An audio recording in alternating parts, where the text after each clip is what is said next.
Ayu kan dulu sempat calon wali kota, ya. Masih selero apa tidak itu pertanyaannya? Iya nih, selero banyak. Terkait selero tidak selero ini, ada beberapa dari tokoh-tokoh lah, tokoh-tokoh Bengkulu yang kemudian itu sempat tersebut bahwa kalau ada yang lain kenapa harus perempuan? Karena sekarang kan sudah nggak zaman lah diskriminasi ya. Kalau orang kopi di internal Nasdem, siapa yang mau dimunculkan tuh figur gubernur atau wakil atau gubernur ya? Nah, Ibu SD ini memang harus dimunculkan sebagai tokoh perempuan biar mata itu tidak tertuju pada yang itu saja. Oh, ada figur lain yang progresif. Ini ya, Ayu pernah saya baca di koran, Bengkulu sudah siap perang untuk memajukan Anies Baswedan sebagai presiden.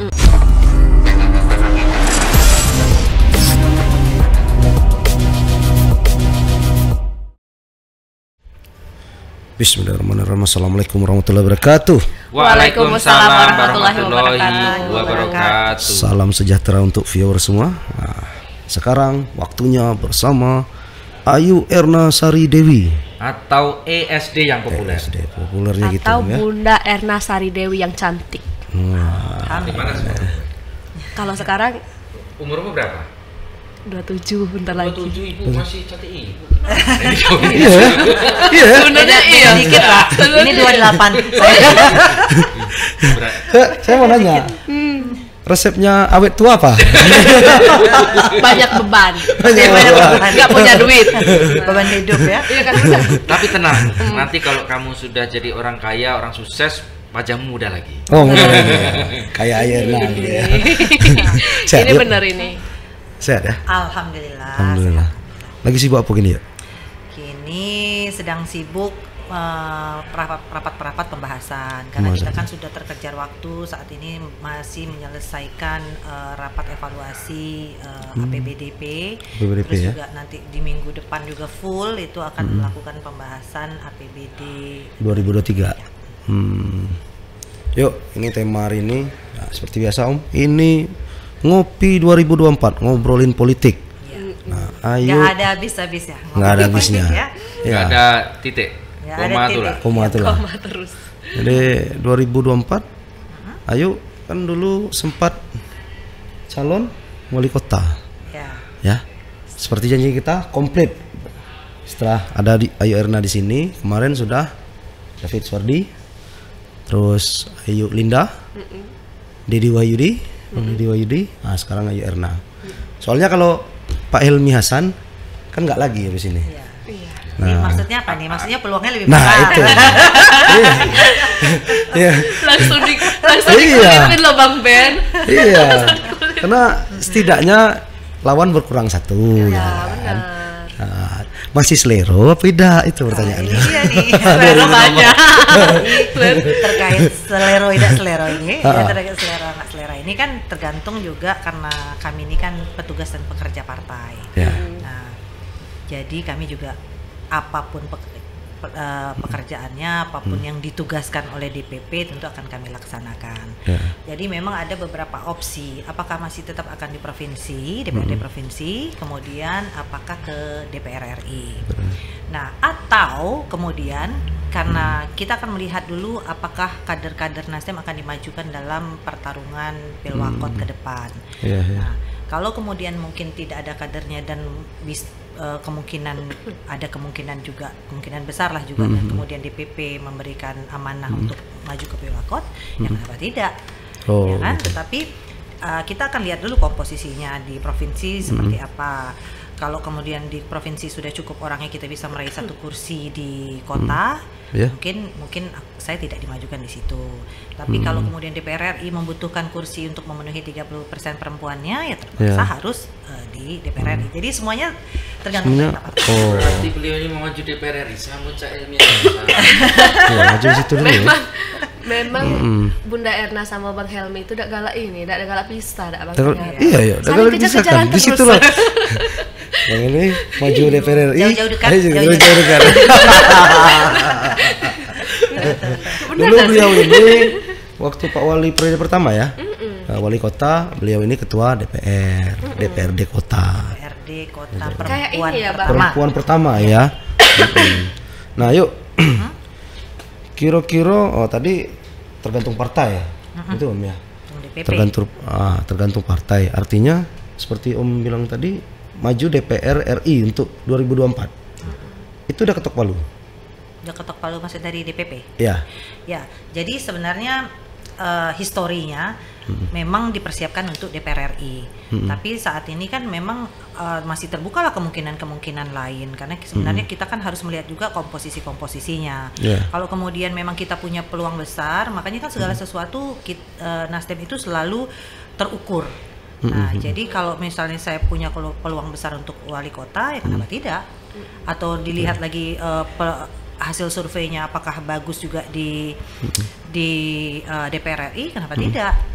Tapi yang jelas hasil survei DPR provinsi itu masih di peringkat nomor 1. Itu bukan survei lokal tapi survei nasional. Nasional ya. Itu yuk kan DPR RI itu kan pemilihannya lebih dulu daripada Pilwakot. Ya betul. Artinya kan fokus Ayu itu ke RI dulu ya. Ya. Itu. Nggak habis modal nanti. Modal banyak. Aduh, aku yakin kalau Ayu. Petarung ini ya. Fighter woman kan ini. gitu. Kalah maju wali kota masih dalam 1 tahun kan kita 2 pemilihan waktu itu, kemudian langsung pemilihan legislatif kan. Ambil di provinsi kan aku salah satu yang duduk dari yang tereliminasi, calon-calon wali kota tereliminasi satu-satunya yang duduk. Masih tetap duduk kan. Jadi dia termasuk orang yang beruntung ya. Dengan perolehan suara 10.454 suara pribadi. Jadi beliau ini gantikan Helmi juga. Dulu kan Helmi Waka 3 juga ya. Waka 3 dulu ya. Kalau wali kota. Beliau balik Waka 3. Waka 3 sekarang. Jadi wali kota aja. Kadang sejarah itu berulang. Ya biasanya memang sejarah ada yang berulang kan. Kadang kayak main bola itu ya. Dulu Ronaldinho ada di ini masuk PSG, tahun depannya Piala Dunia. Mbappe ya. Mbappe masuk PSG, tahun depannya juara dunia gitu ya. Siapa tahu kan terulang yang seperti ini. Tapi kalau ditanya secara personal maunya kemana ya mau ke DPR RI. Ke DPR RI. Kalau secara personal maunya kemana maunya ke DPR RI. Ngapa tidak selera lagi? Lah bosan di kota ini. Mau ganti penduduk kita aja nambah pen. I need change gitu. Change. Dan kalau kita tantangan naik baru lagi 1 ya. step sedikit kan bisa lebih banyak juga yang bisa dilakukan. Nasdem sama ini belum pernah ya di DPR RI dari Bengkulu ya? Belum. Dan pemilu kemarin kan sempat dipasang beberapa tokoh, cuman belum berhasil. Termasuk anak Pak Ferry Ramli juga ya. Mungkin masih terlalu muda kan. Dan beberapa figur yang udah agak sanggap senior sih, cuman belum beruntung. Mungkin kayaknya memang untuk RI itu orang Bengkulu suka perempuan. Iya ya. Ya. Selalu lolos kayak apa? Sekarang Bu Elpa ya. Bu Elpa sama Dewi Koryati. Terus yang DPD RI juga 2 perempuan. Artinya memang animo masyarakat untuk Susi Marleni Basi. Susi Marleni kan. Kan perempuan dari 4 kursi DPR RI 3 perempuan 1 laki-laki. Muhammad Soleh kan satunya dari Golkar. Dan mungkin memang sudah saatnya penyegaran. Mungkin tapi ya. Kita kan fresh. Tapi kan wali kota Bengkulu kan belum pernah perempuan. Ya, belum ada. Belum ada kan? Iya. Tapi belum mengunci bahwa peluang itu nggak bakal Ayu ambil, tetap ada peluang di situ kan untuk Pilwakot. Iya, walaupun karena kita kan waktu di DPP sempat berdiskusi juga sih ngomong-ngomong soal itu kan. Tapi kalau kemudian dimajukan RI, kalau misalnya Allah merestui dan juga meridoi memang duduk, ya saya nggak mungkin dong maju wali kota, pasti mungkin kader-kader lain yang kita majukan. Kalau duduk di DPR RI suruh kader lain gitu ya, untuk maju. Kalau enggak kemungkinan besar ikut. Ya kan rugi, Ayu peluangnya kan gede. Hah? Di Pilwakot kan peluangnya gede. Insya Allah. Tapi begini loh, kemarin itu waktu kita ini kan belajar juga flashback lah, belajar dari pengalaman pada waktu ikut Pilwakot. Awal dulu ya. Jadi kita melihat berbagai kekurangan juga ya, dan mempelajari kekalahan-kekalahan itu. Nah, satunya juga kami melihat ada beberapa dari tokoh-tokoh Bengkulu yang kemudian itu sempat tersebut bahwa kalau ada yang lain kenapa harus perempuan? Oh, ya. Ya. Gitu. Tapi itu sih sebenarnya tidak menyurutkan semangat karena sekarang kan sudah nggak zaman lah diskriminasi perempuan laki-laki. Bukti saya sekarang di parlemen di DPR RI itu 3 perempuan. 3 perempuan kan? Iya benar. Dan kita juga lihat juga banyak juga kan seperti Khofifah, Indah Parawansa, sepak terjangnya seperti apa jadi ya gubernur kan? Jawa Timur. Itu kemudian wali kota Jawa Timur yang jadi menteri. Dan saya suka dari Nasdem yang Ade Irma ya. Ade Irma Caniago, mereka vokal, itu vokal banget. Itu nggak mandang mau misalnya fraksi pendukung pemerintah, tetapi kalau ada yang memang salah tetap ngomong kalau salah. Di Sumsel itu Sumatera Selatan ada bupati dan wakil bupatinya perempuan dua-duanya. Iya itu. Ya. Maksudnya kita tuh juga udah harus merubah paradigmanya. Gitu. Kalau bukan artinya perempuan ini mau lebih hebat dari perempuan, enggak. Kita itu kan mitra yang sejajar ya, dalam arti dalam hal pekerjaan, tapi bukan dalam rumah tangga dan lain sebagainya. Kita ini tetap tidak menghilangkan kehormatan kita dengan para pemimpin-pemimpin laki-laki gitu kan. Tetapi kalau diberikan kesempatan, saya pikir karena perempuan itu lebih punya sensibilitas gitu loh, ya kan. Perempuan ini kalau ngelihat lah bener loh, ya kan. Kalau ngelihat ada yang sakit, kita nih suka nggak tegaan orangnya gitu kan. Lebih sensi ngelihat keadaan gitu kan. Iya benar. Ibu tuh memang kalau lihat anaknya sakit gitu kan. Agak tapi jangan dulu bapak kan sibuk cari nafkah. Jangan menyalahkan bapak. Ya bapak juga jangan sering ninggalin dong. Intinya balik ke pasal 1 wanita tidak bersalah. Ini saya dengar tadi kita sempat ngobrol sebelum podcast tadi kan katanya pernah jadi presenter. Bisa cerita dikit? Iya. Benar ya? Jadi dulu itu tahun 2018 itu ada penjaringan. Kok 2018? 2008. 2018 belum lama dong? Belum.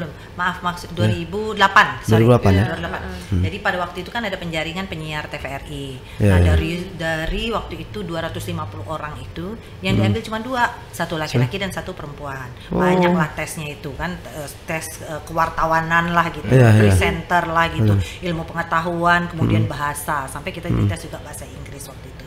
Nah, dari sekian banyak itu, dari keisengan sebenarnya, akhirnya lulus gitu kan, yang perempuan, saya lulus, yang laki-laki waktu itu Depa Pemusri almarhum, penyiar RRI waktu itu. Waktu itu beliau memang sudah di RRI. Nah, saya belum punya basic apapun, tapi saya tuh memang mengidolakan banget penyiar-penyiar itu. Jadi suka ngomong-ngomong sendiri gitu kan, bukan gilo tapi. Iya, maksudnya belajar gitu di kaca, cara ngomong, belajar sama papa juga, cari karena orang wartawan terus kemudian orang-orang media itu kan harus smart gitu. Kalau wawancara tuh pasti harus tahu dulu lebih banyak. Jadi seolah-olah kita ini lebih tahu daripada narasumber. Jadi kelihatan smart gitu, kan gitu. Nah, waktu itu lulus alhamdulillah, lama juga waktu itu, tapi sebelum itu di penyiar radio Lesita. Bawain top 40 waktu itu ya. Jadi pernah ada bau-bau wartawan ya. Padahal dulu waktu kecil gagap. Beneran, dulu gagap. Kalau ngomong. Demam panggung nggak dulu? Demam panggung nggak dulu? Pastilah, semua pasti demam panggung waktu itu. Kalau dulu TVRI pertama-tama kan belum live. Waktu pertama-tama itu belum ada yang live kan, jadi masih recording. Salah terus dimarahin lah sama pengacara acara. Salah terus dari tadi. Pernah ngerasain kayak gitu ya Bunda? Itu deh. Orang kalau jadi host itu harus wawasannya lebih luas daripada narasumber yang mau diwawancarain. Harus siap dimarah sama senior. Bener. Kalau dia dimarahin bisa ya. Benerin pula Bun. Karena Ayu senior kan, tolong marahin ya. Sebelum dia marahin aku Bun. Itu. Nah ini kan Ayu kan ternyata waktu kemarin kan kalah nih Pilwakot. Dari 3 ada Ayu Linda, Bang David juga kan, sama Ayu sendiri maju di provinsi semua kan, DPRD punya. Ayu yang jadi. Nah artinya ini kan ada peluang Ayu untuk di pemilihan gubernur, entah jadi gubernurnya, entah jadi wakilnya. Ada pernah dibahas seperti itu di partai? Atau Nasdem figur lain? Enggak lah, kalau aku kayaknya nggak minat di pemilihan gubernur atau wakil gubernur. kita kan juga punya kader. Kita nih sudah ada ceruknya masing-masing, ada lahannya masing-masing. Kita nggak mau kalau Partai Nasdem, khususnya Partai Nasdem, kita ini nggak mau yang saling melangkah-melangkahi. Kita duduk sama-sama, lu mau di mana? Kamu mau di mana? Aku mau di mana? Ya kan gitu. Nana mau di mana? Bang Ferry mau di mana? Gitu kan? Nah, gitu. Lapaknya lah lapaknya sudah bukan aku lah. Dan aku juga kebetulan nggak interest gitu loh, nggak ada. Lapak siapa itu yuk? Dari Nasdem deh. Lapaknya siapa itu? Ketua DPW. Kalau obrolan warung kopi di internal Nasdem, siapa yang mau dimunculkan untuk figur gubernur atau wakil? Atau gubernurnya? Ferry Ramli. Itu ke wakilnya apa gubernurnya? Lebih kemungkinan besar pada wakil gubernur. Kita akan itu udah ada wacana internal. Iya betul. Dan tidak menutup kemungkinan Nasdem itu akan mengkaderkan orang menjadi Nasdem untuk jadi Nasdemnya gubernur dan wakil gubernur. Wow. Berarti ada ini. Iya. Berarti harus legislatifnya harus menang dulu harus ya. Kuat, harus menang dulu. Jadi kita nggak perlu pikir harus untuk kurangan kursi lagi kan. Kursi, ya. Setidaknya kita 7 kursi lah sama kayak PDIP pada saat sekarang. Jadi masing-masing partai udah menyiapkan strategi ya. Iya. Ada yang dikeluarkan, ada yang disimpan. Betul. Ada yang dikeluarkan. Senjata rahasia itu bertarung nanti sama partai itu yang paling kuat. Di internal aja bertarung. Jadi partai lain jangan sombong dulu. Nasdem punya senjata rahasia. Dan beliau ini dan ketokohan Ayu Erna, Donga Ferry itu kan udah memang diperhitungkan di politik Bengkulu, Om. Jadi mungkin kalau misal ya, kalau ini takdirnya beda ya, Helmi Hasan kemarin menang, ya, peluang besarnya kan Pak Ferry Ramli damping, karena kan nggak ada wakilnya kan. Iya. Itu. Pokoknya Ring satu yang dengerin. Untuk popularity Bu SD sama Pak Ferry Ramli memang sudah cukup lah. Kalau untuk kaliber tokoh Bengkulu ya. Tokoh Bengkulu ya. Nah, Ibu SD ini memang harus dimunculkan sebagai tokoh perempuan. Biar mata itu tidak tertuju pada yang itu saja. Ada figur lain yang progresif, yang komunikatif Bu ya. Karena kalau nengok cara Ibu tadi menyampaikan argumentasinya itu kan bagus. Memang cocok dengan mantan penyiar. Iya benar. Tapi Bang Ben dengar-dengar juga, bukan dengar-dengar ya, dari netizen juga, kalau Bunda Erna Sari Dewi ini sosok wanita inspiratif di Bengkulu katanya. Alhamdulillah. Inspiratif karena konsisten dengan politiknya. Ya kan? Selain ya kan banyak di Jakarta itu kayak mantan-mantan presenter. Sama kayak kemarin deh, siapa tuh yang kita dari ini Jakarta? Dari PSI itu kan Sis Dea itu kan habis presenter konsisten dengan politiknya, dan Ayu ini sudah terbukti gitu loh, mantan presenter jadi di politik. Karena keluarga kan juga orang-orang politik, jadi kakak kan di Komisi 9 DPR RI, Melia Anggraini kakak kandung, terus kakak ipar Komisi 7 DPR RI, ketua Komisi 7 dari Partai Nasdem. Sebenarnya ngikutin beliau-beliau itu lah. Oh, memang di Nasdem itu ada hubungan ini ya, hubungan darah juga ya, selain hubungan politik gitu. Iya, kalau misalnya keluarga nih, kami tuh bertiga di Nasdem yang duduk kan merebut kursi-kursi untuk Nasdem. Banyak, ada yang suami istri maju dan duduk juga. Banyak. Bang Ben, dari keluarga udah politik dan udah duduk. Berarti memang enggak Bang Ben, kalau lah keluarganya ini turun-turun ya, cak mano yang biasanya memang ada politik itu. Politik. Kamu ini, orang tua kamu dulu politik juga? Beda saja sih. Nah, itu namanya itu nasab. Oh iya. Di ini ya. Nasab politik. Jadi teori gen itu kan untuk jadi orang besar itu pertama ada keturunan. Ada keturunan. Yang keduanya lewat proses sosial. Contohnya seperti Bang Bro, saya, di Bang Bro anak pejabat. Oh iya, Bang Bro udah masuk. Udah masuk. Jadi Bang, ini kita sudah ketemu feel-nya ini, sudah terjawab semua. Sudah terjawab. Karena ya beliau komunikatif, nggak butuh waktu lama untuk mengorek informasi. Iya. Ini nanti kalau ketemu narasumber ya. Kalau biasanya ada narasumber dia jawab sendiri dia. Iya. Ngalir sendiri. Eksplorasi sendiri kan. Lagian kalau kita banyak nanya nanti kita yang nanya. Tapi boleh nggak Bang Ben sekali aja? Bunda bisa sebadan, boleh nggak sih badan sebagus ini tapi usianya Bunda sekarang berapa sih? 48. Tipsnya, 48 tahun. tips dan jaga-jaganya Nggak ada. Aku memang suka olahraga. Aku memang orang olahraga. Aku setiap hari itu pagi selalu main golf. Kalau sore aku nge-gym. Nge-gym. Oh. Nge-gym tuh setiap rutin. hari, bayangkan. Malah Setiap kalau hari sehari ya? nggak nge-gym tuh nggak enak rasanya. Sakit. Oh, malah kebalikannya ya.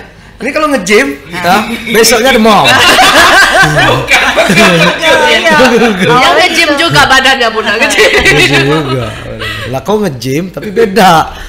Nanti kalau udah kaya pasti gini. Enggak mesti nunggu kaya lah. Tapi olahraga favorit diving. Diving. Hobi banget diving. Kapan lah kita diving rame-rame, seru kan ya? Diving itu apa? Tapi jangan Nyelam. Nyelam. Anda saja ya. Dia yang tukang ini aja. Enggak, justru ngapung. Kalau Benny kan ngapung. Iya, aku tuh gaya batu. Yo. Susah turun. Pas ngapung. Pin aja. Nah, ada satu lagi yang belum saya mau nanya ini. Apa tuh? Pasti Ini banyak udah- juga pertanyaan. Ini kan dari tadi lokal kita bicara nih, ini. Sejauh ini ya, ayo pernah saya baca di koran, Bengkulu sudah siap perang untuk memajukan Anies Baswedan Oh sebagai ya. presiden. Jadi sebagai partai pertama yang mendeklarasikan diri untuk mendukung calon presiden 2024 dalam hal ini Bapak Anies Baswedan, tentu ketika kita deklarasi dan hari itu juga kita di seluruh jaringan Nasdem baik di provinsi, kabupaten, kota, kecamatan hingga bahkan pun ke tingkat desa, kita diperintahkan untuk mendukung tanpa syarat. Tanpa syarat. Nah, tanpa syarat. Artinya apapun resikonya kita akan dukung. Jadi dan kita juga diperintahkan nanti mulai bulan di November ini pertengahan habis selesai Nasdem ulang tahun tanggal 11 November kita sudah mulai seluruh bakal calon caleg DCS ya. DCS partai maksudnya itu udah memulai memasang foto-fotonya, baliho-balihonya dengan gambar Pak Anies berdua dengan Pak Anies ya. Itu kan Pak Anies ini kan ya penuh kontroversi lah. Ya, ininya. betul. Sejauh ini dari internal partai maupun eksternal ada penolakan atau gimana? Nggak ada. Jadi pada waktu kami melakukan rakornas terakhir itu masih di tahun ini itu di Agustus kemarin kita melakukan rakornas dan hasil rakornas itu dari 34 provinsi 33-nya semua mendukung Anies. 34? Dari 34 tiga-tiganya? Tiga-tiganya semua nomor 1 Anies Baswedan sebagai calon presiden 2024 dari Nasdem. Iya. Kenapa? Ayo tahu enggak kenapa Anies Baswedan? Masalahnya kan Nasdem, maaf ini ya. Nasdem kan mesranya sama yang sekarang gitu kan. Jadi kok tiba-tiba kan, Anies itu? Tapi walaupun kan seluruh kabupaten seluruh provinsi itu dari 33-nya ya, 33 memilih Pak Anies nomor 1. Yang 34-nya bukan nggak milih Pak Anies, tapi Pak Anies ditaruh nomor 2. Gitu. Yang satunya mungkin Ganjar gitu kan gitu. Tapi gitu. tetap ada Pak Anies, 34 lah kita tetap memilih Pak Anies. Nah, hak prerogatifnya itu tetap ada di tangan Pak Surya Paloh. Jadi kami ini sebagai kader partai tentu kami menyerahkan juga kepada pimpinan kami ya kan. Kemudian Pak Surya dengan segala pertimbangannya, dengan segala strateginya sudah dipikirkan dengan matang. Akhirnya Pak Surya bilang Bismillah kita pilih Anies Baswedan dan kita menangkan Anies Baswedan. Wah, ini belum lagi masih 2 tahun kan 2024. Iya. Sudah ini duluan. Nasdem dari sejarahnya ingat waktu kita pemilihan Pak Jokowi 2 periode, Nasdem pasti selalu partai pertama yang mendeklarasikan diri untuk mendukung presiden. Iya, waktu Jokowi juga Nasdem duluan ya. Secara gamblang ya. Kalau untuk wakilnya udah ada bau-baunya apa ini? Nah, itulah hebatnya Pak Surya. Pak Surya tuh nggak pernah minta apa-apa. Jadi Pak Surya tuh menyerahkan juga kepada Anies, silahkan silahkan Pak Anies mau milih siapa sebagai wakil. Makanya tadi kan di awal dibilang Pak Nasdem mendukung tanpa syarat, nggak minta siapa wakilnya, ya kan? Nggak minta apanya gitu. Padahal bisa jadi sebenarnya ini kan juga ada tingkat resiko juga buat Nasdem di pusat kan, bahwa kita Nasdem punya beberapa menteri dan lain sebagainya. Pemerintahan sekarang belum berakhir, tapi Nasdem tetap dengan sebagai partai pendukung pemerintah itu tetap apapun kebijakan pemerintah partai Nasdem tetap mendukung. Kemudian untuk selanjutnya Nasdem juga kemudian mendeklarasikan untuk presiden berikutnya. Oh gitu. Oh, udah tegas itu. Iya. Udah ngunci juga. Tapi saya titip salam buat harga Pak mati Anies. itu. Ya, Nanti kalau ada yuk saya dari Nasdem duduk di DPR RI, tolong jadikan menteri ya. Orang Bengkulu. Biar kita podcast di kementerian bawah. Ayo gitu. Gitu ya. Mungkin udah ya? Cukup. 2 menit deh, yuk. Kesimpulan dikit apa yang Ayu mau sampein ke masyarakat? Sama masyarakat terkait? Apa aja deh. Apa aja? Tentang Ayu tapi. Ya. Yang pasti tahun 2024 ini akan menjadi tahun politik. Ya. Masyarakat harusnya diharapkan bisa lebih cerdas untuk memilih calon-calonnya. Tadi sih aku juga udah dengar kalau Mas Bowo tadi kan udah bilang katanya ganti pulau lah. Jadi maksudnya silakan masyarakat sekarang juga sudah cerdas memilih calonnya yang mana nanti bisa untuk memberikan sumbangsi lebih besar untuk Provinsi Bengkulu ini, untuk kemajuan Bengkulu ke depan, yang tidak hanya untuk hanya memikirkan kepentingan pribadinya. Saya pikir itu, dan diharapkan juga masyarakat tidak teriming-imingi sama hal-hal yang berbau material, ya kan, tetapi juga berpikirkan bahwa yang memikirkan nasib Provinsi Bengkulu ini ya kita lah, masyarakatnya lah. Oke, itu tadi podcast kita bareng Ayu Erna. Yuk, kami nanti kalau ada agenda untuk reunian ya yang Pilwakot kemarin, nah, kami undang Ayu. Boleh. Ya. Oke Om. Oke. Siapkan acaranya sebagai mantan ya. Mantan. Yang tereliminasi. Bawa koper. Itu udah masuk TV. Itu ya, yang masuk TV itu. Terima kasih Yoro semua, masih ikutin kita terus untuk podcast lainnya ya. Tentunya ngobrol politik 2024 paling keren di Forum Bengkulu yang Wacak Galo. Billahi taufiq wal hidayah. Assalamualaikum warahmatullahi wabarakatuh. Assalamualaikum warahmatullahi wabarakatuh.